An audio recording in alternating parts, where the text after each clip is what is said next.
Ah oui, on fait chauffer la semelle. On va faire chauffer la plaque de fonte. Elle va se remettre là-dedans. C'est un mélange de cuivre et laiton qui va bien diffuser la chaleur. Avant d'être des pièces du musée du passé simple, ces objets étaient des ustensiles du présent. Et quand le visiteur parcourt les 6 pièces de cet ancien bûcher d'instituteur, les souvenirs remontent. Ah oui, l'appareil pour les fer à friser. Ça vous rappelle des souvenirs, cet appareil-là? Oh bah oui, j'ai connu ça. Une lentille qu'on mettait devant, puis on faisait du portrait avec aussi.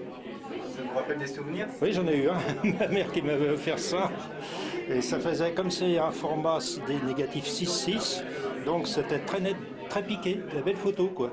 Cela fait 10 ans que ce musée a ouvert ses portes dans le village de Crézanting. C'est sous l'école que sont exposées ces 2500 pièces du quotidien passé.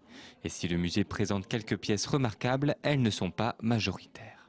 On essaie de rassembler des objets usuels qui auraient au moins 60 ans.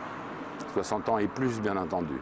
Mais c'est surtout dans le but de faire revivre le patrimoine de nos grands-pères ou de nos parents, suivant les différentes générations qui passent au musée.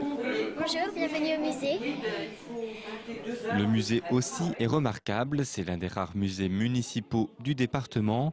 Autour de 250 visiteurs ont franchi les portes de ce refuge pour objets dépassés par le temps. Les objets tournent, on ne laisse pas toujours les mêmes, en fonction des choses qui rentrent, qui ne sont que des dons. Quelquefois, on a des objets qui, depuis 10 ans, on ne sait toujours pas à quoi ça pouvait servir. C'est peut-être un objet unique qui peut-être avoir été fabriqué par un ouvrier pour un travail bien particulier, que lui seul se servait.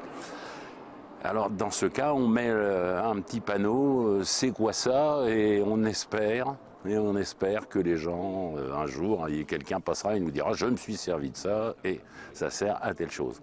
Un travail de mémoire pour les bénévoles qui s'occupent de ce musée.